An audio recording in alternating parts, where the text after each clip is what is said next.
morning, everybody. We're talking baseball. Yes, we'll be talking baseball real soon. We got the World Baseball Classic coming up and a lot of other interesting news to catch everybody up on. Well, with that particular said, glad to be brought in with my Saturday crew. We got Eric Katz in the house. Yep, good to be here, Scott. And we have Candy Ebling as well. Glad to be here, Scott.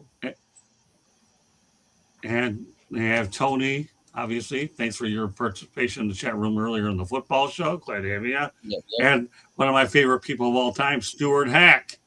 Glad to have you. He'll talk a lot of Mets and then some. So let's get this show going. Obviously, we have about an hour, a little over an hour to get everything out. I see no reason why we can't do it. No, we'll get it going with this. Gleyber Torres accepted the Detroit Tigers qualifying offer, and he will remain with the team. It's a 1 year, $22 million qualifying offer. Your thoughts, Eric, about Gleyber Torres staying with the Tigers after they picked him up from the Yankees a year prior? It was a smart move. He had an okay year last year. I mean, he had some injury problems along the way as well. But it was a good move by Gleyber's part because I didn't think he'd get a deal better than that on the free agent market. And the Tigers get themselves a decent bat in the lineup. I mean, he had like with the Yankees, he had times where he's looking like a stud, and then other times where he's having a hard time getting on base. So, but it's good move by Gleyber's part, and the Tigers get themselves, a decent bat in the lineup. Candy? He's coming. He had a sports hernia surgery on October 31st, so he's coming off that. I think it was good for him to sign the qualifying offer and remain with the team. I always like to see guys that stay with the team as long as the team can afford them, and they put up an offer that they're all happy with. So always good to see someone stay with the team. Yeah, no question. He's a steady bat, solid defensive player. And he doesn't strike out a lot. He gets a lot of quality at bats. Tony? Yeah. Hey, 22 million reasons why it's a good deal for Gleyber Torres. And it was a kind of bounce back year in a sense for Gleyber. He went up 1 point on his WAR, batted an extra home run, 11 more RBIs, and he had 25 less strikeouts, Scott. So you're right. He was a lot better at his at-bats last year. So I think it's good. Like you said, steady at bat. $22 million ain't bad. And I agree, Eric. I don't think he's getting that in free agency at all. So, so yeah, this is great. A win-win for both sides.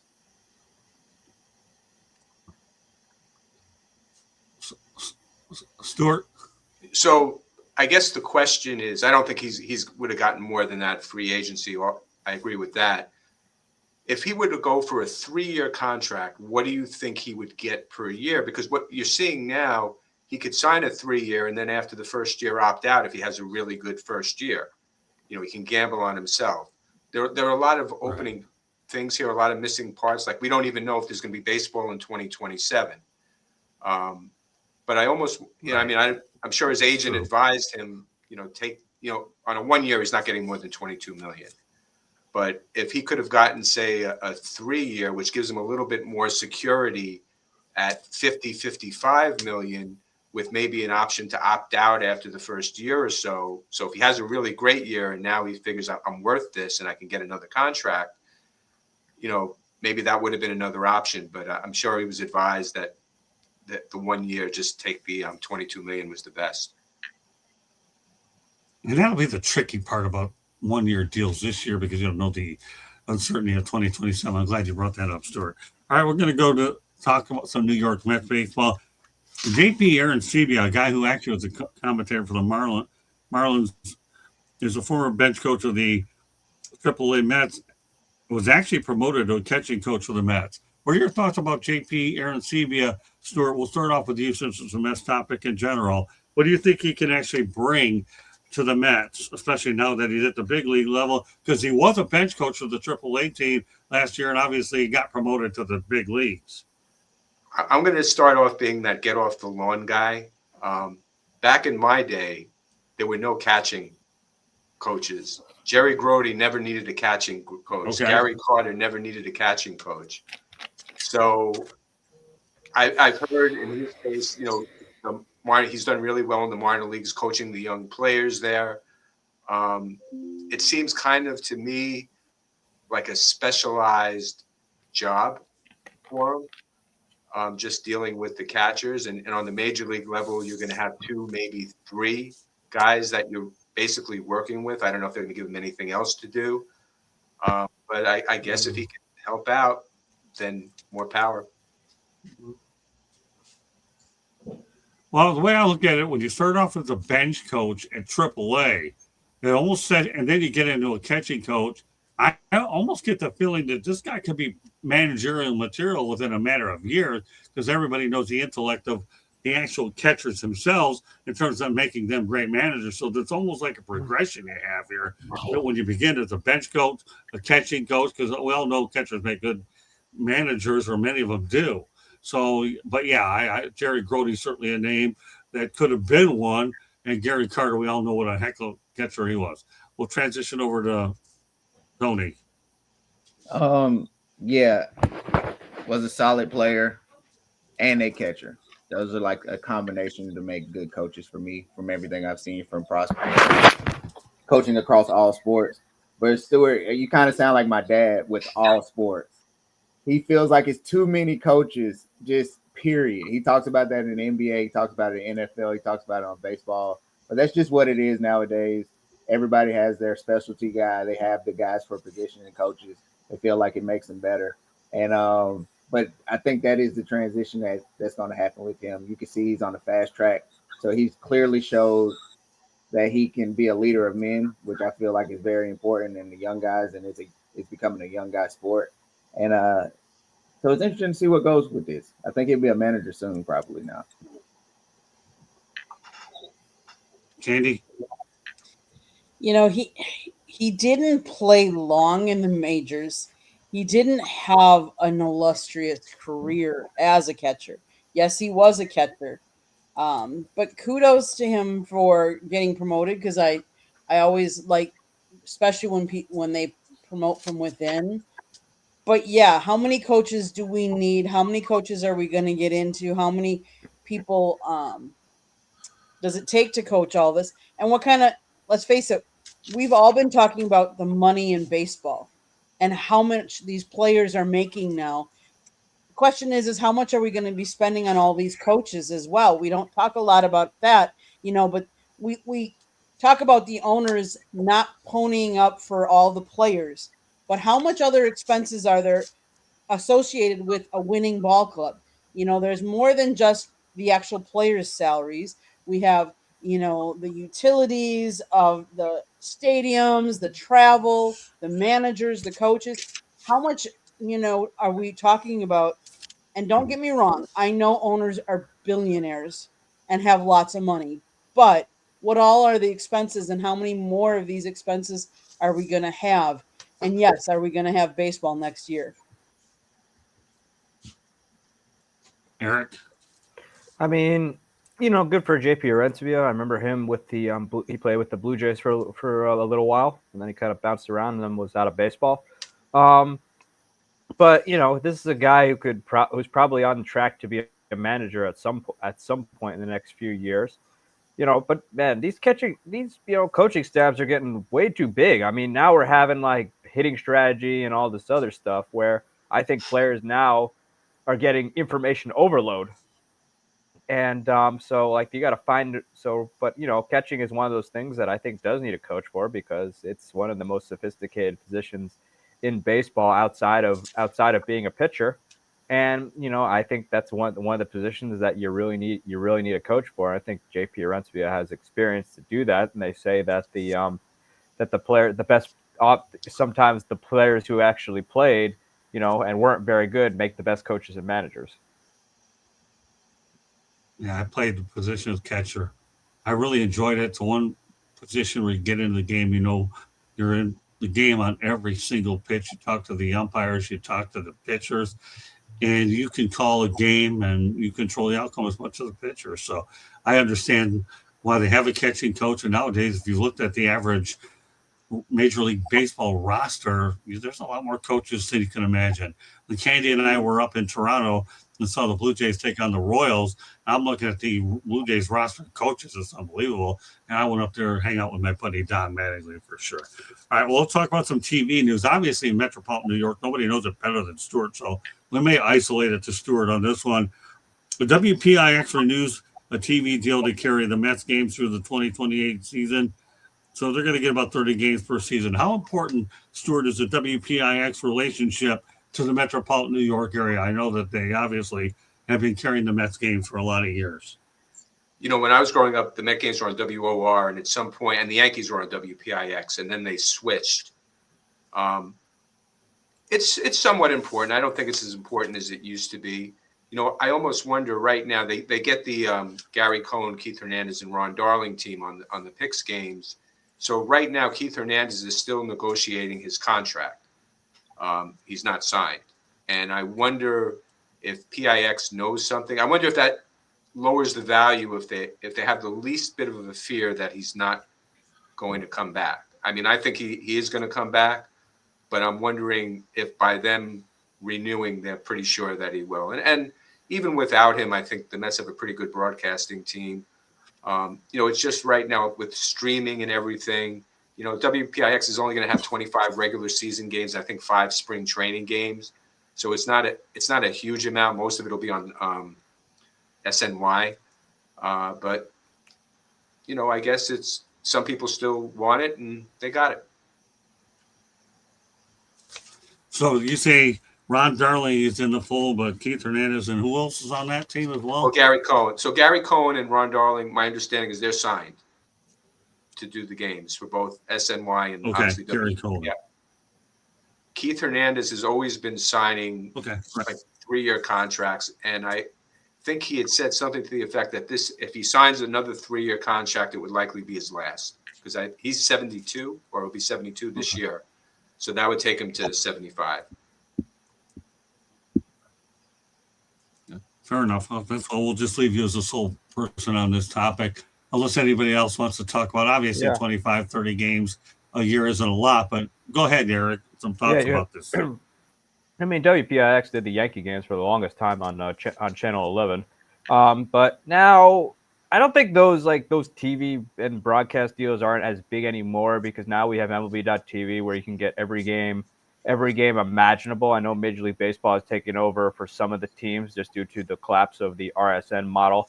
But, you know, I think it's just for nostalgic purposes, really, because nowadays things are streamed more. It's not like they used to be, like where they would be on cable TV, where back in the day, PIX was the Yankees. You turned to Channel 11 on a Saturday afternoon, and the game would be on. And so I think it's more or less for nostalgic purposes, really, because we just have so many more options to tune into the game.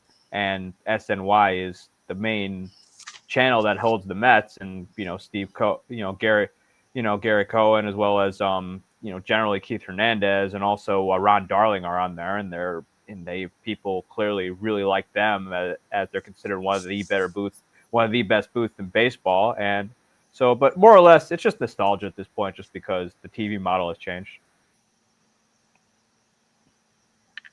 Fair enough. Okay. We'll stay with the Mets team for one or two more topics anyway, because obviously they've made a lot of interesting moves.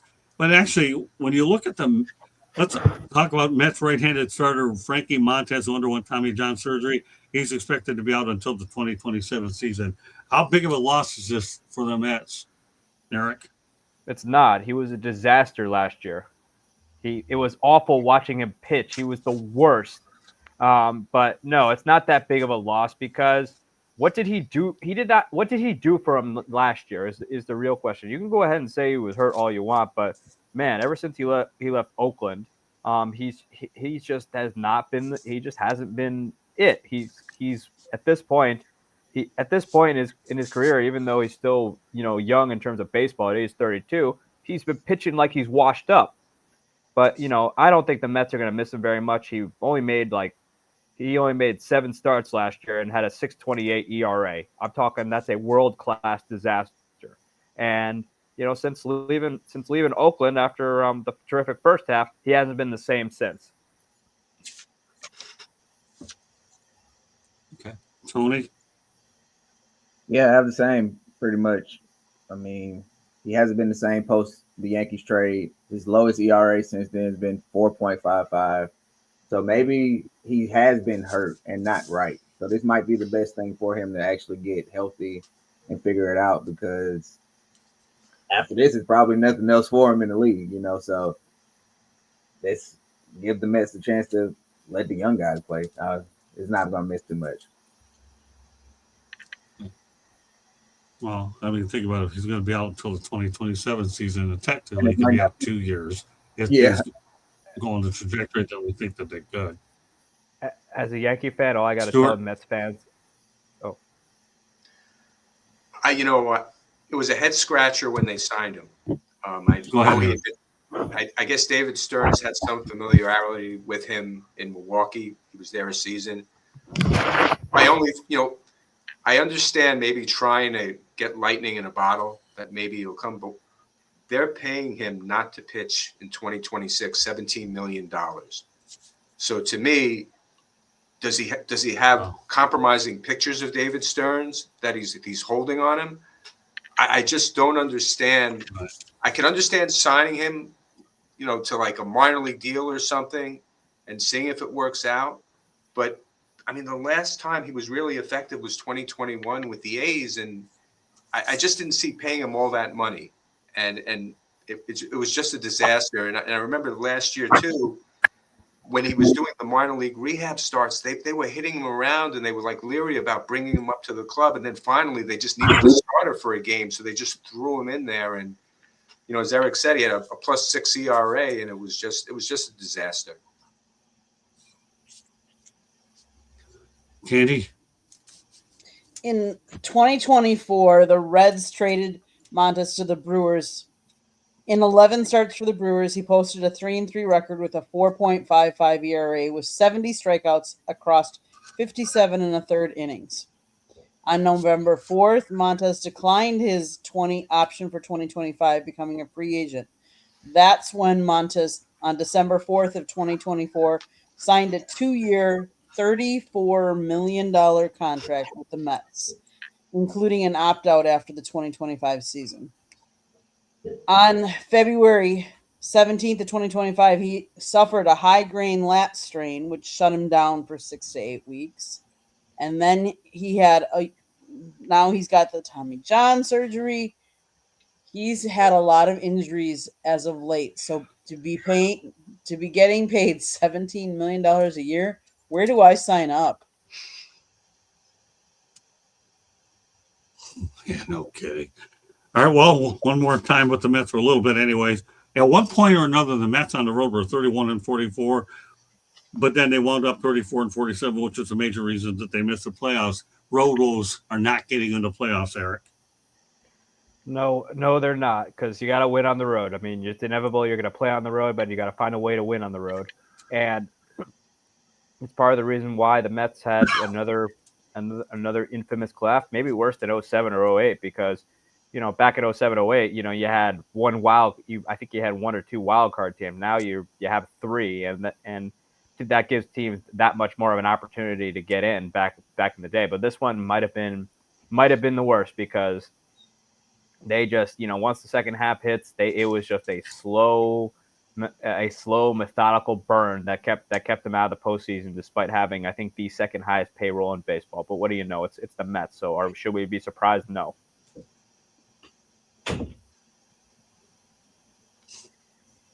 Tony? Me and 2 of my cousins, we have a phrase, and it's the Mets gonna Met it. Okay. Yep. And that's just a fact, man. LOL, The Mets are gonna Met it, and they did it down the stretch in unprecedented Mets fashion. Yep. And even coming down to Miami, right? They still had a chance. Yeah. They couldn't even get it done against the Marlins. I don't know. But it seemed like, now things are coming out. There's a lot more dysfunction than we might have known in the clubhouse.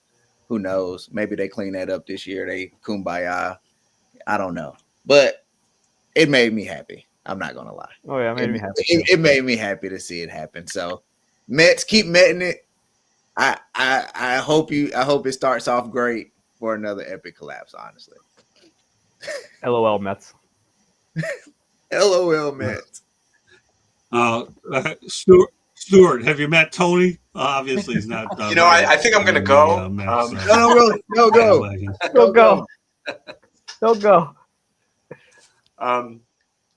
The road woes were probably the least of their issues in 2025. I think starting pitching, which was unbelievably great the first 2 months of the year, just collapsed the second half of the season. And when your starters are going 3 or 4 innings and, you're putting a strain on your bullpen, and your bullpen wasn't that reliable outside of Diaz. So I think that was an issue. As Tony alluded to, the clubhouse, as we're learning more and more each day, was likely an issue. I think what the Mets did, and a lot of teams do this, is they build their teams like you're building a fantasy baseball team. They're looking at the numbers. They're saying, this guy is great. Let's, just put him in there. But they're forgetting some of the intangibles. So in 2024, they had Iglesias and JD Martinez, who maybe weren't like huge number guys, but the influence that they had in the clubhouse was very valuable. And they weren't able to duplicate that in 2025. And if you look at some of the moves that they've made recently, some of them, like Simeon's from Texas, is supposedly a great guy. The guy they just Freddie Peralta is supposed to be a really stand-up guy. So some of the guys that they're acquiring. So the question is, will they mesh with the guys that they have? And that's the big thing. And hopefully they do. And if everyone meshes and they put up the numbers they can, hopefully they won't be netting it. Candy? I think a lot of teams are going to look at last year's Milwaukee Brewers and say, how were they so successful with such a low payroll? And I'll tell you, it's because Pat Murphy had that locker room and everybody loved playing it for the Brewers, for Pat Murphy. It was a locker room that everybody supported each other. And I think more and more teams are going to realize that might be part of the secret to success. Yes, it's great to have good talent. You need to have that as well. But you also need to have a good locker room. Part of the the Mets' woes is they had multiple 7 to 8 game losing streaks. Their second half record was 38-55.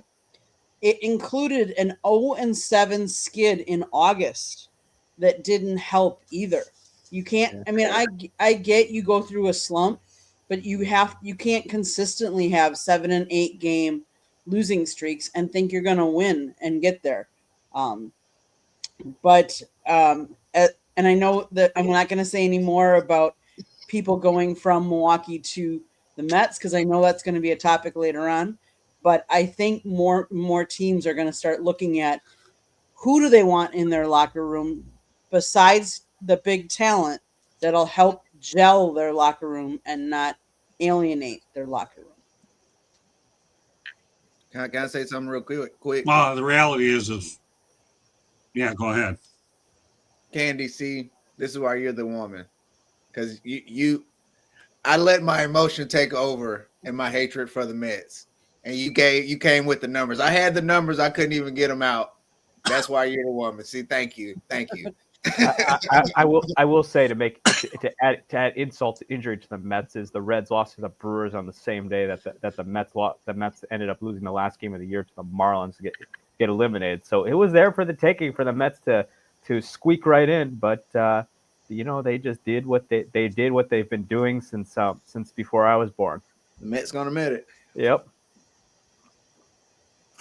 Well, I mean, last year I came out of spring training feeling pretty good. They had Pete Alonso and they had a lot of people there, but all of a sudden, and we'll get into some of those topics later. I'm just trying to talk about the fact that when you can't win on the road, it's not going to help your matters any either. You have to be able to win important series on the road, and considering that they ended up losing on the final day of the year to the Marlins, and it was there, like Eric said, it was there for the taking.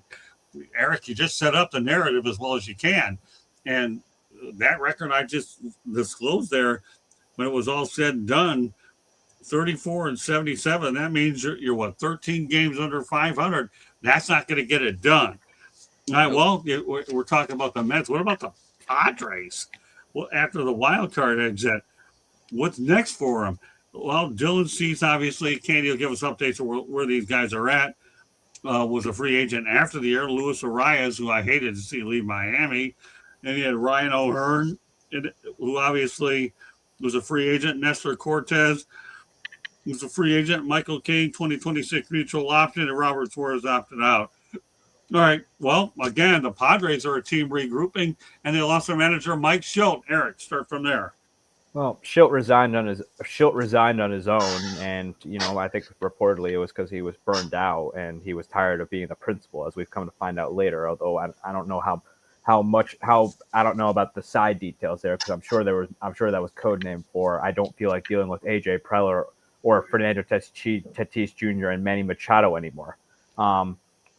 But right now, Craig Stammen's the new guy in San Diego. Dylan Cease left, yes, which I don't think is going to be that big of a loss as much as people think, because let's be honest, Dylan Cease is getting overpaid got overpaid badly by the Toronto Blue Jays, which I don't think he's really worth the money that they're paying him. And I think that right now it's about them kind of getting it back together. Their team is going to probably look relatively different next year. And it'll be interesting. And I think they also lost Robert Suarez as well, who was one of the best closers in the National League last year.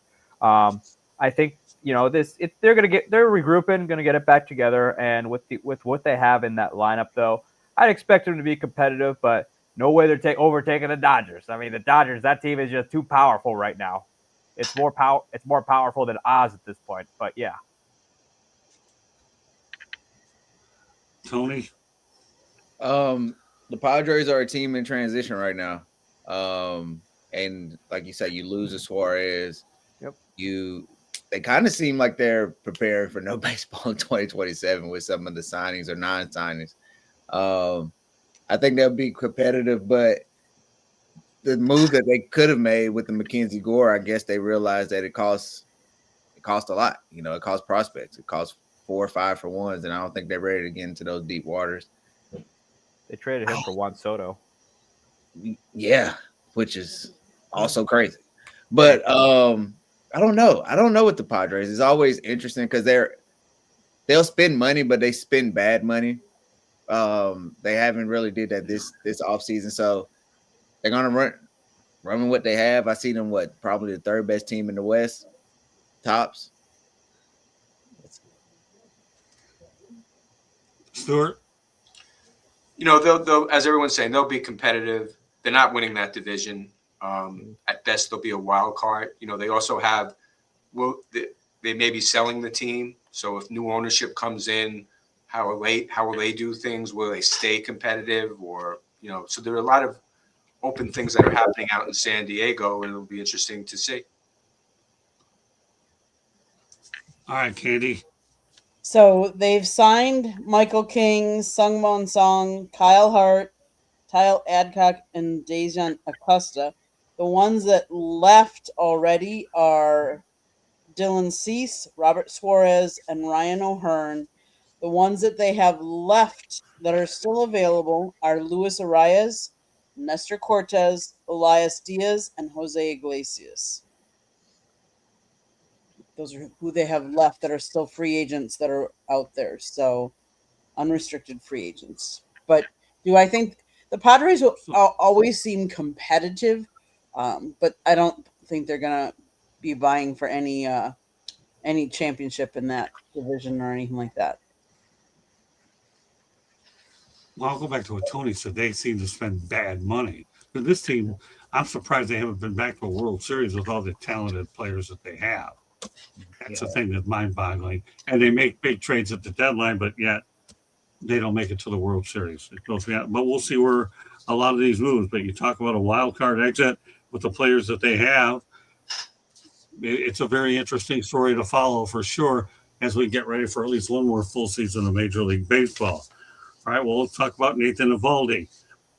Successfully underwent surgery to repair a bilateral sports hernia. He also missed the final month of the 2025 season due to a rotator cuff strain, but he is expected to make a full recovery from both injuries ahead of spring training. He had a career year of 1.73 ERA, 0.85 WHIP, 194 average, and with 130 innings pitched. All right, Eric, some thoughts about Nathan Eovaldi. I mean, he was a guy who kind of bounced around the league for a while. He's definitely had his injuries over the years, but he seemingly found a home with the Texas Rangers and has been a big part of that team, and even helped them win the World Series in 2023. So it's with him making a full recovery, it gives the Rangers that they're a numero uno at the top of their rotation. And if he could come back and be the Nathan Eovaldi that he's been with the Rangers, it'll hopefully bode for good things for Texas, who's playing in a division that's gotten significantly weaker gradually over the years. The Astros aren't what they used to be. They're kind of aged significantly, thank God.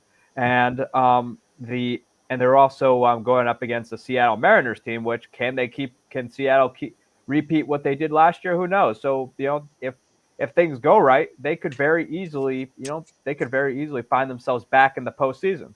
And if Eovaldi pitches like an ace, anything's possible. Tony? Yeah, Evaldi's 1.73 ERA would have been the lowest if he would have pitched more innings.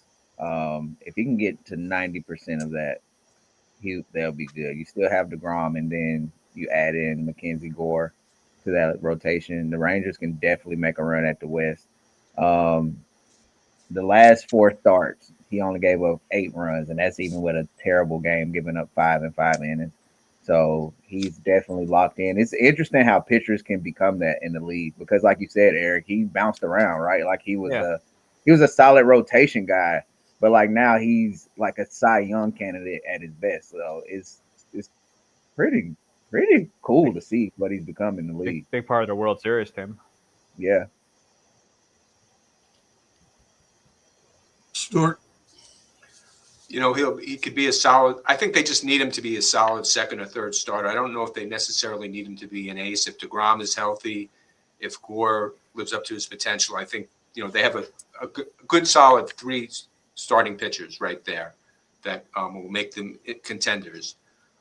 He did have a sports hernia operation in October, but they expect him to make Eovaldi. They do expect him to make a full recovery come spring training. And he's signed for 2 more years. Well, really 1 more year, assuming if they don't play baseball, then I don't know what happens. But yeah, he was someone, as Tony was saying, he was a serviceable pitcher early in his career, and then something must have clicked. Maybe it was that catching coach or that assistant one of the new coaches that they have coming in that went with him. But yeah, he had a great year when he was on the mound last year, and I'm sure Texas would take that again for a few more starts in 2026. Andy? As a starting pitcher, Eovaldi is associated primarily with his electric 4-seam fastball, which regularly throws at 96 to 97, occasionally topping out at 101. Although a pitcher with his high velocity fastball would traditionally be labeled as a power pitcher, he's not, because most of his career he throws multiple different pitches. He regularly uses a wide secondary arsenal to complement his fastball. Throws a slider in the mid to high 80s, a cut fastball in the low 90s, a curveball in the high 70s, and a split finger fastball in the high 80s, giving him a total of 5 distinct pitches. And in 2021, he was the only pitcher to throw 5 different pitches at a rate of 10% or higher, which confuses batters because they don't know exactly what pitches he's throwing. And they incorrectly guess. They could be swinging what they think is a slow curveball, but then it's a splitter or vice versa. So he has the opportunity because of that to be a really good pitcher. He just needs to stay healthy, and hopefully, with the problems that he had last year and the surgeries, he'll get back to that form. I'll be interested to see how Skip Schumacher, the former Marlins manager, does with Texas in his first year for sure, and how he's able to go ahead and manage Evaldi for sure. Well, Tony kind of mentioned it, so we're going to lead into it with, and that being the trade of obviously Mackenzie Gore, the left-handed pitcher that Texas acquired from the Washington Nationals. For those of you that are purists in the game, once upon a time there was a Washington Senators who moved to become the Texas Rangers. Just thought I'd throw that Washington connection in there. But Texas does obtain Mackenzie Gore in exchange. Washington gets a boatload of prospects. They get shortstop Gavin Fiend, who's Texas' number 2 prospect. Right-handed pitcher Alejandro Rosario was their number 6. Devin Fitzgerald, the number 12 prospect. Outfielder Jeremy Cabrera, the number 16 prospect. And first baseman, outfielder Abimelech Ortiz. Okay, well, let's talk. We'll lead it off with you, Tony. What are your thoughts about the return for Mackenzie Gore? I know a lot of prospects involved. All right, so there's a lot of prospects, 5, right? There were no top 100 prospects in this whole trade. So some people are looking at it like maybe the Washington team got fleeced out of it. The Rangers got to keep their top prospect. So I really feel like the Rangers really got the better of this trade. If Mackenzie Gore is what we think that he is, especially seeing as he doesn't have to be the number 1 on this, him being a 2 or a 3, that's a pretty good 2 or 3 for this deal. So I like it for the Rangers. But hey, with prospects, with the 7 or 8 coaches that they're going to have per player, hey man, they might turn out to be great.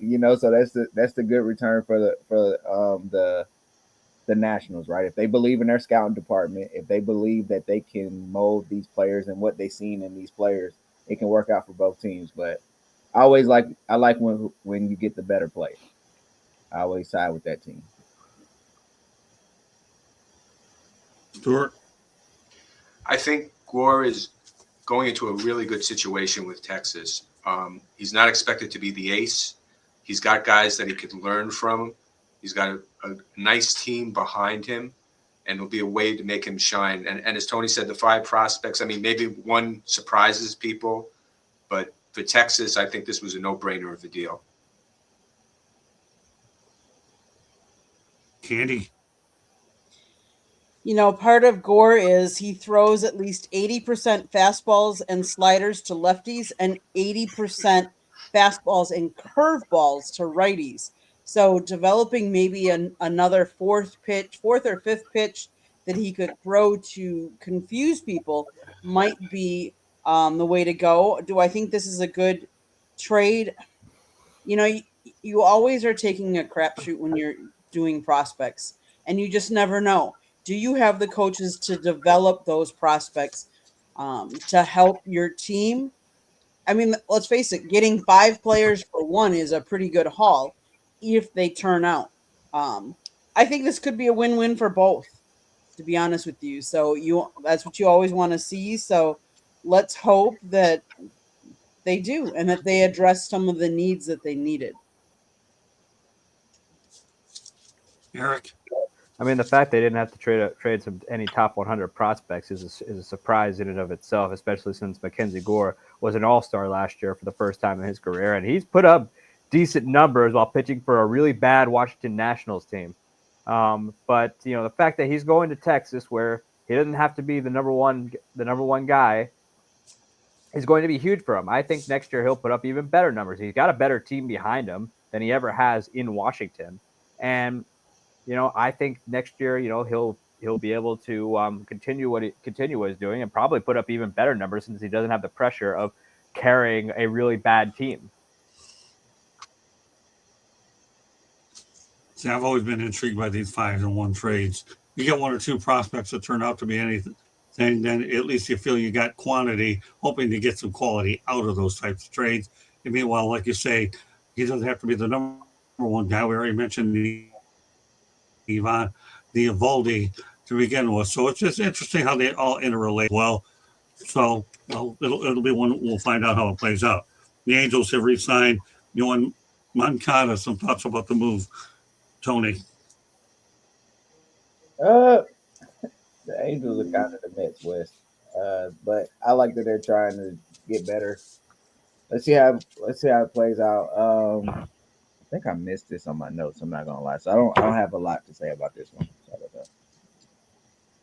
That's fine. Don't worry about it. Move on. Stuart. About you're referring to who? Makata. Makata. Yeah, I guess because Moncada. Rendon retired, that was a horrible contract that he signed with the Yankees. Makata's had injury problems as well, so it'll be the Angels are kind of hoping for lightning in a bottle, and maybe he'll go back to some of his days with the White Sox. He had one great year with the White Sox. I think he hit over 300, and he's still relatively young. He'll only be like 31 next season. Katie. So last year he had signed a 1-year, $5 million contract. He played in 84 games. He played 76 games at third base, but he dealt with a right thumb strain early in the season and then right knee inflammation in June that lingered through the rest of the season. So, yes, now they brought him back on a 1-year worth $4 million contract, um, pending a physical. So it depends on if he passes. So, uh, I if you have a knee strain that lingers through the season, rest is what you really need. So hopefully he can pass his physical and then play next year, and hopefully he stays healthy because that's really the key to a lot of these guys is staying healthy. Eric. I mean, Makata started off initially well, but then he's like what's been the tale of his career. He's been constantly hurt. Originally, I thought last year the Brewers would actually give him a shot at third base. Obviously, before we knew anything about Caleb Durbin, but this is a guy whose career is literally on life support. I think you could probably argue he's circling the drain now, considering how hurt he's been. But it's the Angels. At this point, everyone goes to the Angels not because they want to; it's because they have to in order for have an opportunity to stay in the show. The last thing you want though is to get stuck there, because then your career is really in trouble. You could probably put the Angels up there with the White Sox as well as the A's, where players go not because they want to; it's just so they can kind of either reinvigorate their career or keep themselves in the show. But you don't want to get stuck there, otherwise your career is in trouble.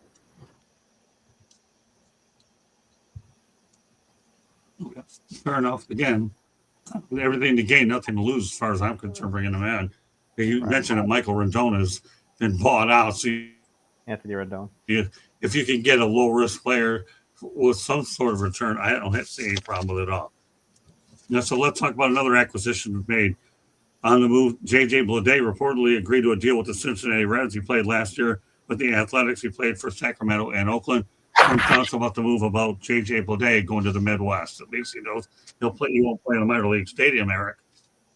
No, he won't. I mean, JJ Bleday was a guy that that the A's had very high hopes for. As soon as they got once they got him from the Marlins, but he really hasn't been able to put it together. I mean, he had a decent year in 24 where we're thinking, okay, he's got a breakout year could be on the horizon where he hit 20 bombs and 60 RBI, but his biggest problem has been just putting it together. Last year he regressed kind of again, but he's been, hopefully he can put it together in his new stop. I mean, the Reds, it's a very hitter friendly ballpark, like the minor league park that the A's are currently playing in Sacramento.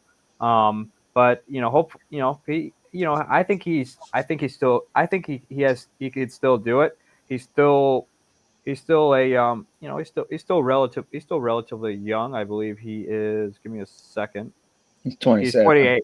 28. Hey, Yep, he's 28 years old, so there's still hope for him, But guys typically start to bloom at we've seen guys bloom at that age, so I still think he can. He's got a really great opportunity to be doing it at a hitter-friendly ballpark in Cincinnati.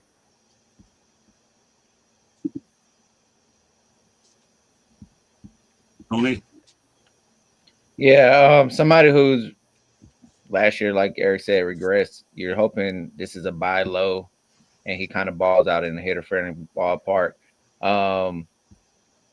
for the Reds, this is what you have to do, with small market teams, right? You have to try and relatively young big leaguers hope that they can figure something out in the league with your team for cheap. So hopefully that happens in Cincinnati with him.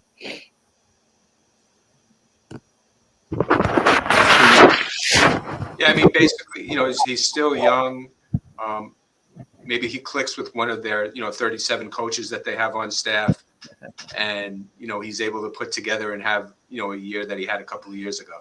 I saved that one for you. I was going to say it. Thanks. Appreciate it.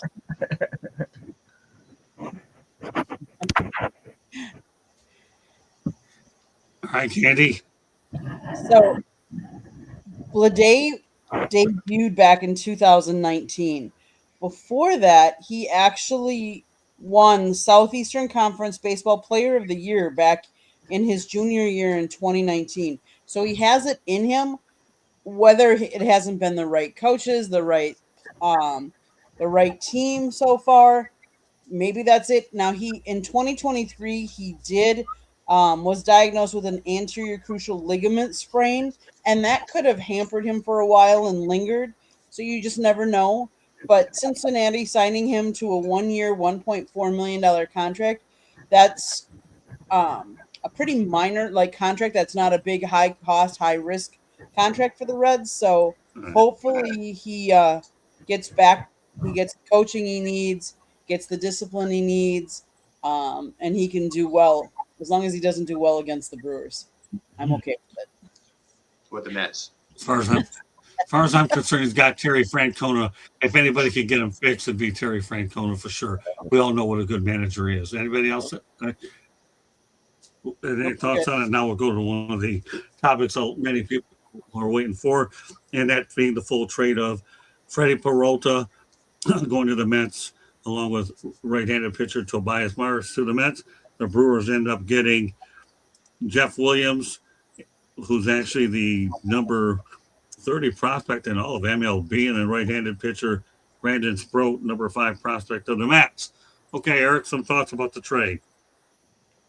It was not surprising. At the same time, it was surprising because you start to get late in January where these guys start to really wonder, especially ones involved in the trade rumors. Am I going to Florida or am I going to Arizona? And so now Freddie Peralta has his answer where he'll be heading down to Florida this spring. The Brewers made this move because that's just the way they have to operate. Is every year, despite going on a deep playoff run, inevitably one great player from that team is going to get traded or leave as a free agent. I personally thought after the NLCS run that I think the Brewers would kind of give Freddie Peralta the Willy Adames exception, given what he means to the clubhouse. And but unfortunately they did. But the Brewers got themselves a nice return. Jet Williams, who's number top, is inside like the top 30 in the MLB top 100 list. Brandon Sproat, who is a really promising arm, who was a really promising arm inside the Mets farm system. Even made a few starts last year, and the Brewers are going to probably be counting on him to be a part of their rotation for years to come. Tobias Myers is a guy who I think really fell out of favor with the Brewers this past year. He got hurt and then really wasn't the same after being, I think, one of their better arms in 2024. And the Brewers just essentially put him as a throw-in deal to balance out the salaries. And so, that's just kind of what happened with him. But Peralta, this is the way the Brewers have to operate. It's just the reality of the market that they are in.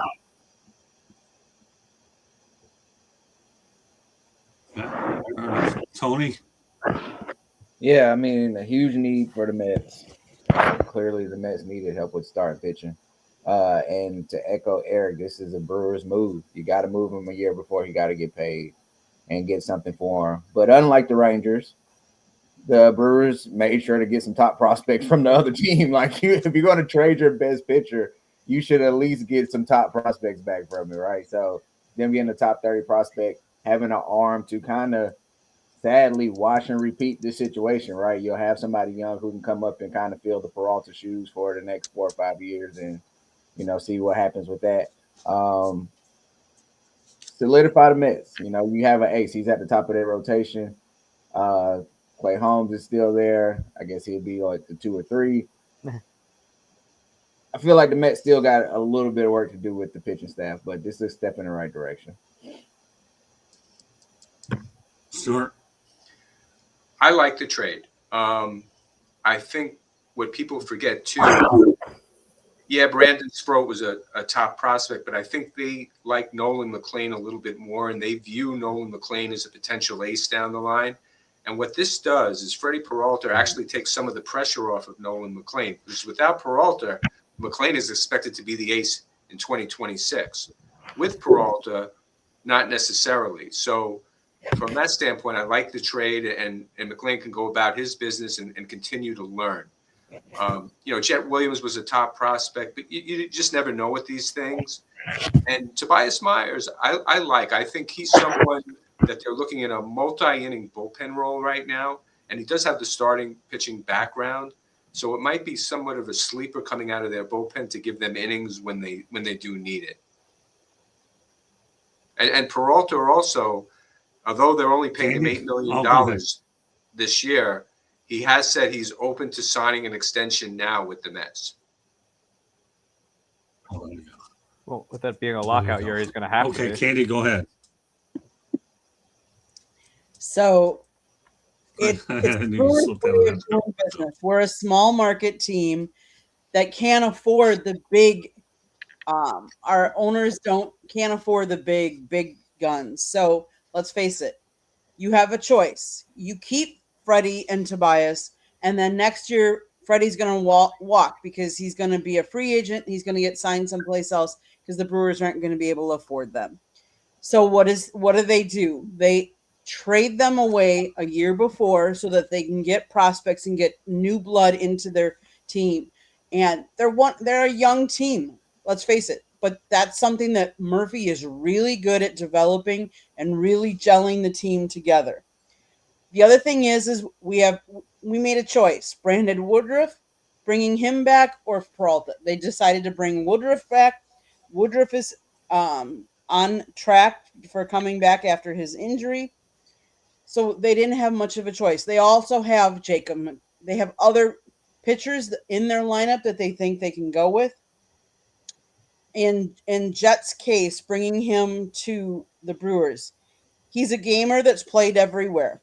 He fits their team. He fits Pat Murphy's style of player. He's a gamer. He's not that big, but he plays with a ton of heart, and he's got incredible tools. He's one of the fastest players in the minor leagues. So he thinks his versatility is something that's going to fit very well, and that was from Arnold, a quote that he had said to the Milwaukee Journal Sentinel.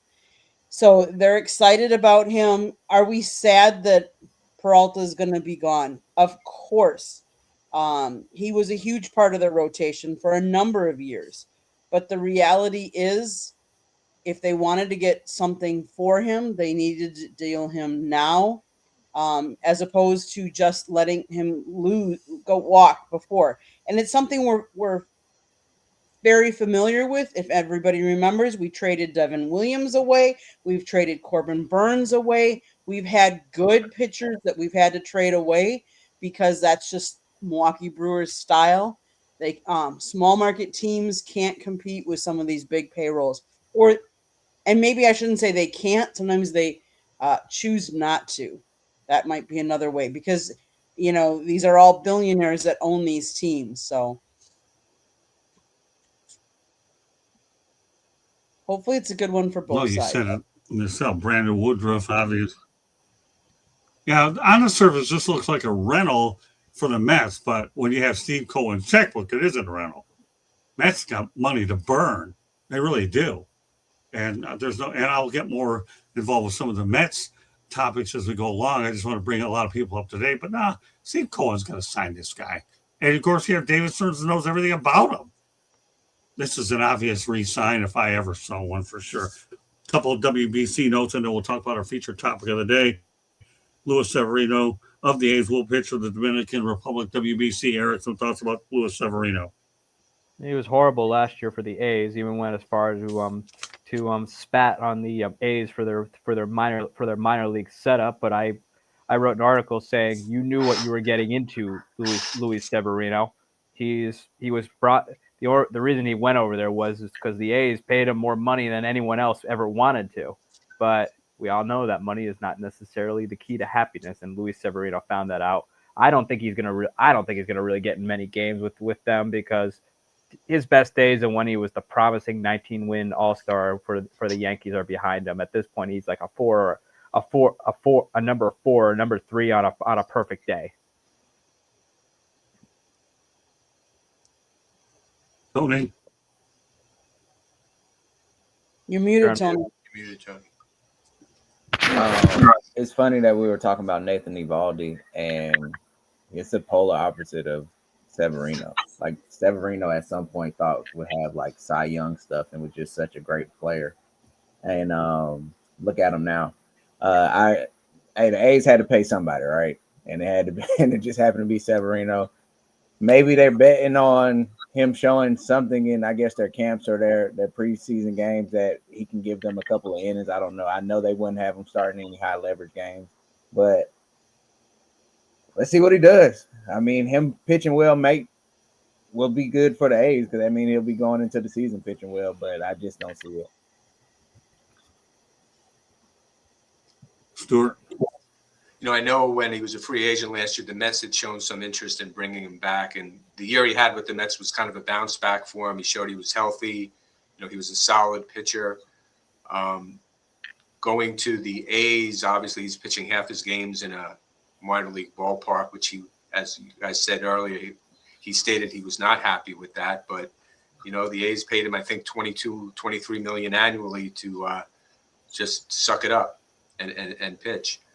I'm not a huge fan of the WBC just because of the timing of it, for two reasons. I enjoy going to a spring training game, but I do like seeing some of my favorite players there. And if they're all gone, playing in the WBC, I'm not going to see them. And then there's the injury thing. You had Diaz a couple of years ago for the Mets, which Right. I still I wake up screaming in the middle of the night. My wife's like, "What's wrong? What's wrong?" He got hurt in the celebration. Or they're carrying him. It's horrible. I don't know the best time necessarily to do this. Years ago, and then I'm going back to the get off my lawn guy again. They used to have tours of Japan, which were done like in November after the regular season. And what they traditionally did was they would take a World Series team from the prior year. So like the Mets, who made the World Series in '73, traveled to Japan in '74. And what I remember, they came the closest at the time to being the first team to lose the season series to Japan. Because all the other teams, they did this annually, but always just run all over them.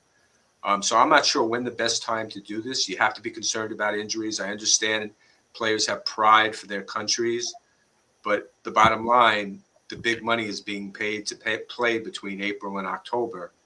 And I just wouldn't want someone getting hurt in March.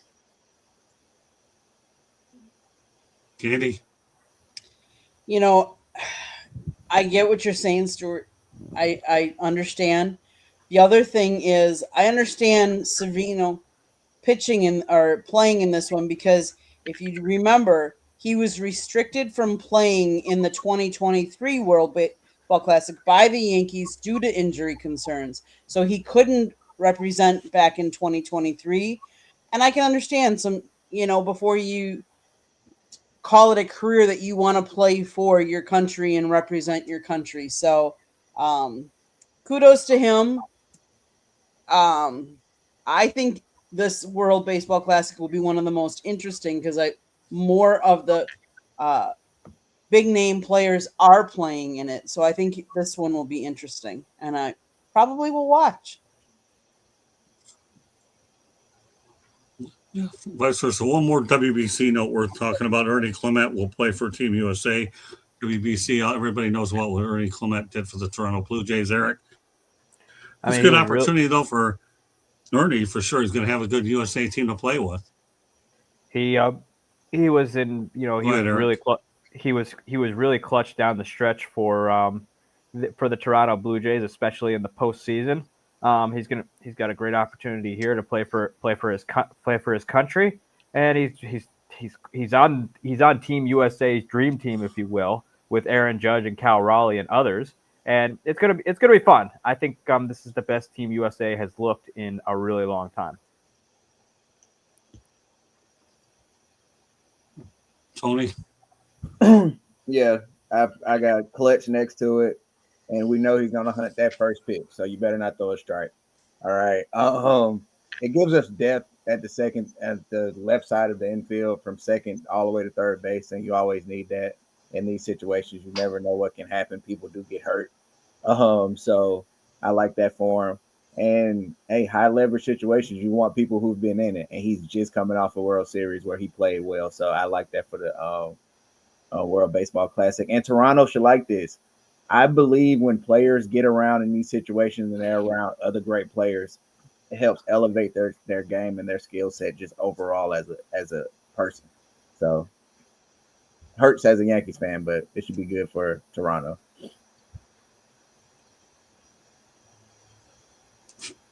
Snort. So, he made a name for himself in the postseason last year. He had 30 hits, which coincidentally was the same number of hits the Mets had for the entire month of September. But those 30 hits probably got him a spot on the roster. Good for him. He could make more of a name for himself on a national and international level. And, in a few years, he'll see the big money. Candy. He finished the postseason. He had 22 singles in the 2025 postseason, which was also a record.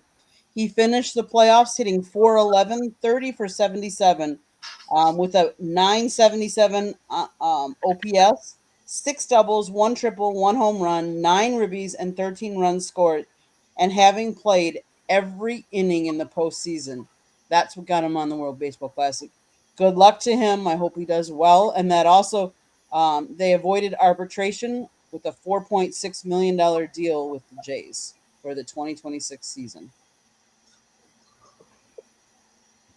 He's going to be playing with a lot of great players. He's going to have an experience of a lifetime. More power to him. All right, let's talk about our final topic, which is our featured topic of the night. MLB owners are raised by the Kyle Tucker contract. Let's go into the specifics of it, as they will go ahead and push 100% for a salary cap. But obviously, let's face the reality, no matter what. If there's not a reason to have a salary cap after this contract, tell me what it is.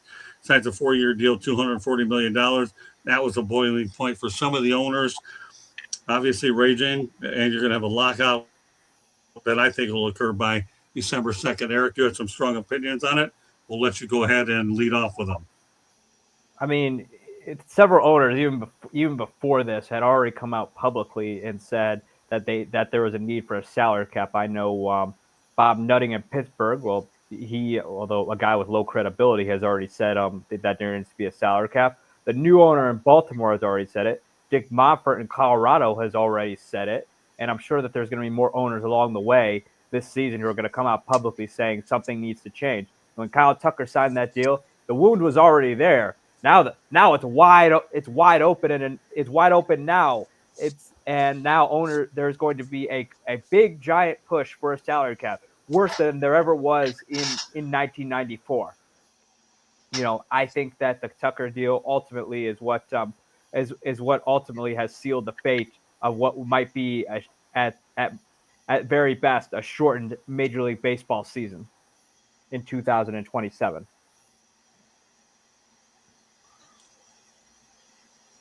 Bob Nutting doesn't spend any money anyways, but reality of the situation, the Pirates haven't been relevant in ages. And when we come back on here in a few weeks or so, we'll talk about the Pittsburgh Pirates and what they haven't done. I think they're always an interesting story to talk about, considering the once proud history of that franchise. But go ahead, Tony, the boiling point, Kyle Tucker. I hate the idea of a salary cap. Go ahead, Tony. I hate the idea of a salary cap. I hate the idea of now that Kyle Tucker chose the Dodgers. That's just it. It's too much. I think the thing that we should get away from is the deferral payments. I do feel like the team should have to pay the freight and during the life of the contract. I think that does kind of change things when it comes to paying these players, and the salary cap situation is kind of manipulating the numbers. And if you can defer contracts, how will that even work if you do a salary cap? Because Kyle Tucker's only getting paid like what, $1-2 million this year. That's what it looks like on the books. So like that, I think that's a bigger problem than a salary cap or not a salary cap. But I don't like the idea of it. Like I feel like honestly, as a Yankees fan since the '90s, I feel very hypocritical now saying, "Oh, now that the Dodgers are spending all this money, that we should have a salary cap." Like that just doesn't make like it doesn't even feel right coming out of my mouth saying that. I feel like teams that don't look at the teams that you mentioned, right? The A's, Pittsburgh, they don't spend money.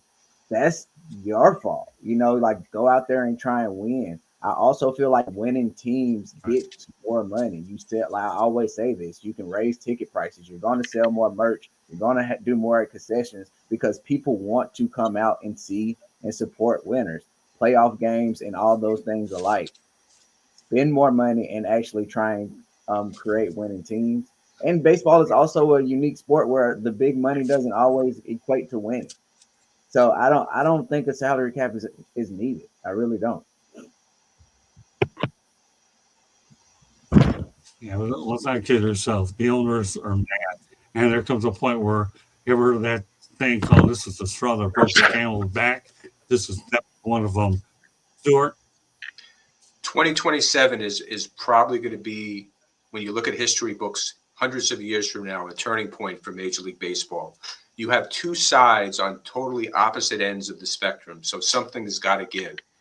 And if they do have a lockout or if they do have a strike as time goes by, will the owners say, well, we'll try and bring in minor leaguers to play or bring in scabs to play? And how does that affect Major League Baseball going forward? And then, say they decide to do the salary cap and, that weakens the players union. So this is going to be a big thing. And I don't know what a compromise would be here. I don't even know what a limited salary cap would be. So I guess we'll see. I would hope, the optimist in me would like to see them settle something. I really don't, being a Met fan now, and now they're spending money, so I don't really care if there's a salary cap or not. But I understand some of the smaller market teams, but some of these smaller market teams have to help themselves too. If it's there, they got to spend the money. And there have been cases in the past where some small market teams just won't spend the money regardless. And I think if you own a Major League Baseball team and you want to be competitive, you have to spend some money. I think it's out there and you just got to do it.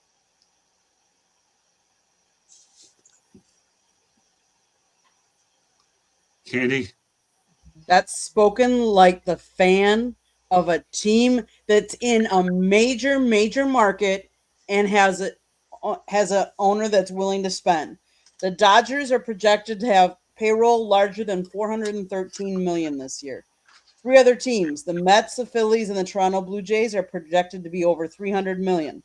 On the other side there of things, three teams, the Cleveland Guardians, Tampa Bay Rays, and Miami Marlins, are projected to have payrolls between 100 million and 120 million. Exactly half of MLB clubs will spend less than 200 million next season. Obviously, there is a big gap. We all know that. Now, what I can say, the league's current labor agreement will expire just before midnight on December 1st, 2026. There are several major issues the two sides need to work out and agree to a new collective bargaining agreement. While there is an entire season to figure that out, the salary cap issue clearly is not going away. It would take at least 8 owners to hold up a labor deal. Now, Tony, to your point, just raise ticket prices? I'm sorry. In a small market like Milwaukee, if you raise ticket prices too high, you will not have the attendance because there is a supply and demand issue at that point. The one thing the Brewers did, the smartest thing they did is when they put a dome over their stadium so they're guaranteed games. Had they not done that, you would not see the attendance figures that they've had for the last couple of years. And in the same relevance, they would not have been able to afford some of the players that they've had as well. And yes, they've had success this last year, but I don't think they would have nearly the same success. So do I think I think there should be a floor, and I think there should be a cap. Uh, you see it in other sports, and it's working in other sports. I think you need to at some point.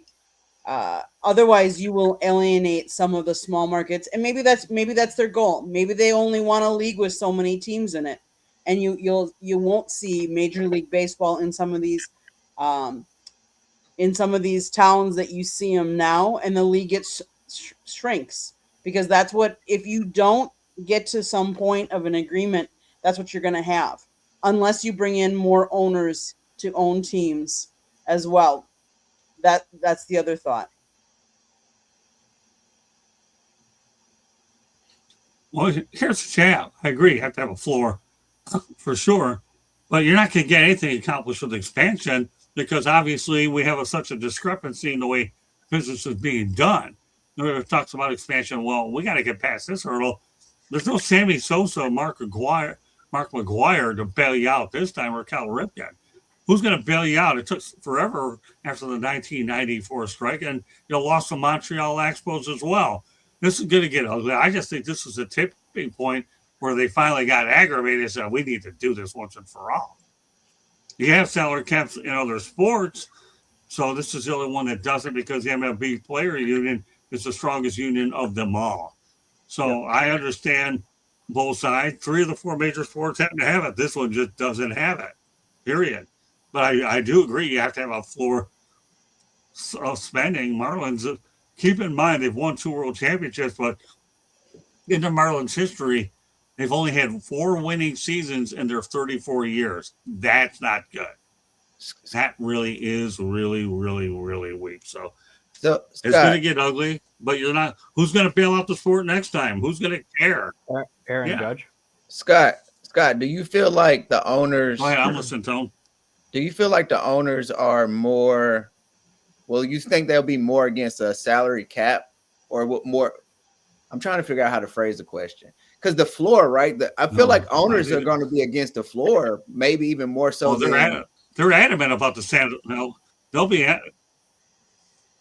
I'm sorry. Go ahead. I didn't mean to interrupt you. I feel like they're more against a salary floor than not having a salary cap with some of these owners, right? Like, I feel like that's going to kind of mess up the voting when you think about it, because you have the Pittsburghs, you have the Marlins, you have the A's. They don't want to spend a certain amount of money.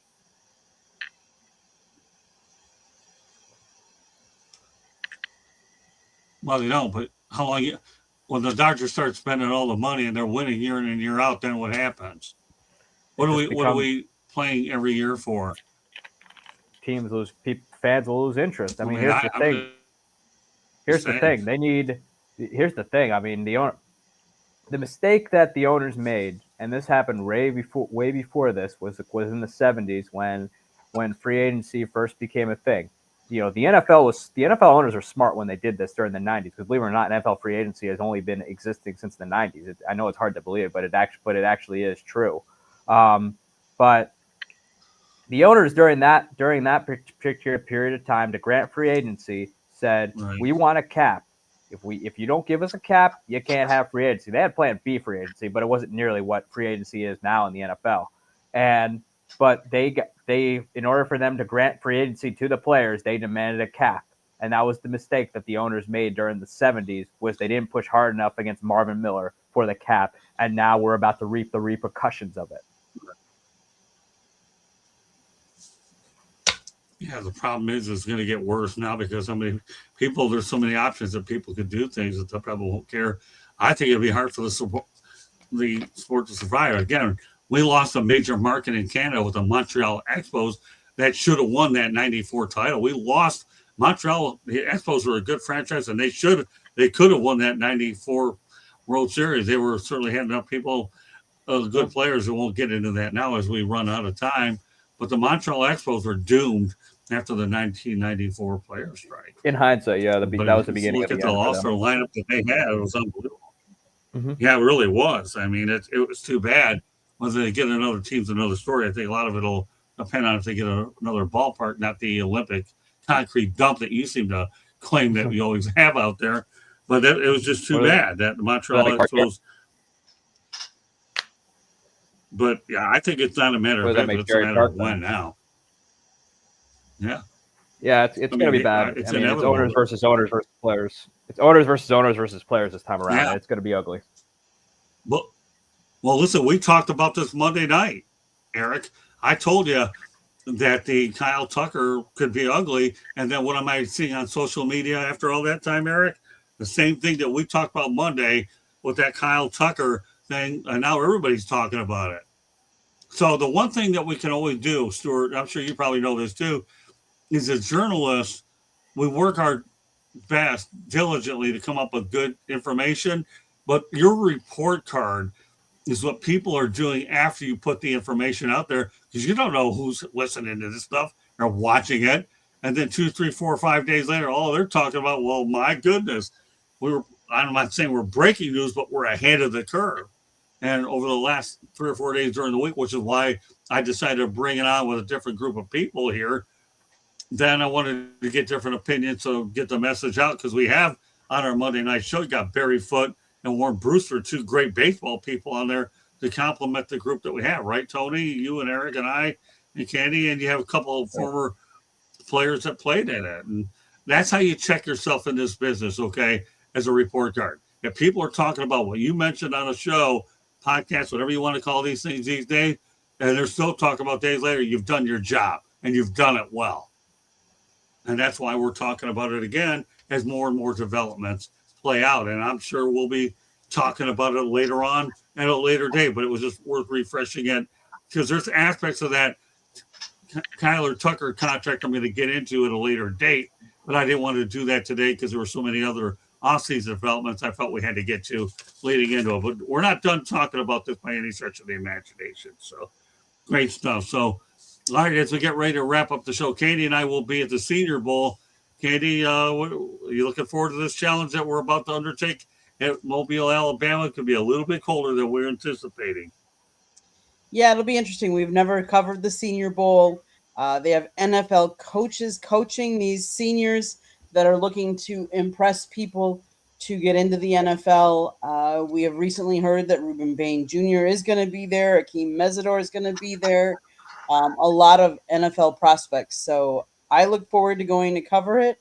I just hope the weather holds out, especially for game day. Well, Stuart, good to have you back on for sure. I always like getting your information and takes on Mets. Anything else you want to add that we haven't talked about, Stuart, that you'd like to get off your chest? I know. There was the Hall of Fame voting this week, and we have 2 new members, Carlos Beltran, who looks like will be wearing a Mets hat. So I just wanted to throw that in, as well as Andrew Jones. So it was rare. 2 center fielders, where center fielders hadn't always been a popular choice for Hall of Famers. So 2 get in this week. Yeah, they all had similar careers. And we will Don be talking Mattingly. more about that in the future. I just said, we will yeah. be talking about Beltran and Andrew Jones as well in a future edition of Talking Baseball or 108 Stitches Baseball Talk. They all had similar careers to Don Mattingly, which really irks me. Okay. Great peak. What about you, Tony? Obviously, Okay. great. Well, great show. Go ahead, Tony. Oh no, I'm good. I'm just happy to be on Happy Talk Baseball with you guys. We always enjoy having Tony. Obviously, Tony's emerged in our system as a really dynamite producer here for us. He's on 2-3 times a week, Stuart. So this guy here, you talk about our system, way we like to bring on people and develop them and get them in here. Everybody gets a turn to talk, so therefore we don't have a lot of people overlapping, which makes the chemistry real good. So with that, and obviously we know what Eric has been like. He's been phenomenal, and my goal is to get him in a press box, among other things. So with that said, that does do it for this edition of Talking Baseball, but we're not done yet. We're going to let Eric let everybody know how they get a hold of him. You can follow me on my Twitter at SportsTeamNews, and you can check out my blog at BellyOutSports.com, where I'm writing about all things Milwaukee Brewers. And if you think I don't like your team, I probably don't. Okay, Tony. Yeah, Tony, you can get me Talking Game on all social media, Talking Game 1, and YouTube Tony Talking Game, live episodes every Wednesday, 3:30. And in about an hour, we're going doing wrestling, 2 Raw for SmackDown, 1 p.m. Saturdays. Great. There you go. Well, you'll be there plenty of time. Stuart, please let everybody know how to get a hold of you. Stuart's an occasional contributor here on the network, and we're glad we're able to get have him share a little bit of our time here on this Saturday morning. Thank you for having me. Stuart Hack, Hack Tax and Accounting Services. You can find me either or on any social media. No truth to the rumor I will be taking over as the new tax coach for the New York Mets. That's not going to happen, but I am a 6-time finalist and a 3-time winner of Palm Beach County's best accounting firm. So March 12th, we find out if I'm a 4-time winner. All right. Well, wish you the best of luck there, hoping that you are a 4-time winner. I know you do your job well, and you're always helpful when I need some information. But more importantly, I love working with you since I met you through Peter Ween as well. And Peter, I'm sure, is probably happy and having known that you and I are keeping our relationship going as well, talking baseball as well. All right, Candy, take us the rest of the way. Yeah, Stuart, I was going to say, I hope you win. I know I voted for you a couple of all the time, every time. So it's awesome to see. Good luck. And then South Florida Tribune Publishing Company published a book, Lessons from the Microphone, Tuning into the Enduring Wisdom of Visionary Leaders. It is written by our host, Scott, the Motor City Madmouth Morganroth. Talks about his 40-plus years in the sports industry and how it has evolved and changed. You have to go get your copy today. I will say it is available on Amazon, Barnes & Noble, Kindle, Google, and Apple Books. There's also an audio version available now as well. But to be honest with you, I mean, if you're an Audible person, I get it. Go get it, read it. But I will say that actual printed copy has pictures of Scott with a young Tommy Lasorda and a young Muhammad Ali. You'd miss those pictures if you go get it on Audible books. But it's a great book, great read. Go get your copy today. There's also a link on our website, www.southfloridatribune.com, where there's a plethora of great content, so go check it out. If you like to listen to podcasts, you can find us wherever you get your podcasts. Last but not least, if you see the red subscribe button in that lower right-hand corner, that means you have not yet subscribed to our YouTube channel. What are you waiting for? Click it, like us, share us, and then tell all your friends about it, and turn on the notifications so you're notified every time we go live. Also, go back to the South Florida Tribune YouTube channel. There's all kinds of other videos that we do when we've talked to different people, different players, different coaches, from baseball to football, so go check that out as well. Back to you, Scott. All right, well, that does it for this edition of Talking Baseball. Had a great show in our first hour. We had Inside the Picture. We had Steve Ballesteri along with Marvin Powell III, myself and Candy. What a great time. And, of course, we're able to double it up today with Eric, Candy, Tony, and Stuart. And we look forward to having another Saturday edition in the not-so-distant future. But glad we were to get this in as we get ready for Mobile, Alabama. So we want to thank everybody for joining us on both the shows and hope everybody has a good weekend, and stay tuned for updates on our program on the network. So take care, everybody. Have yourself a wonderful weekend, and thank you for joining us, and thanks to this wonderful crew for being on with us the whole time. Much appreciated. God bless everybody. Enjoy the baseball. More to come. Thank you.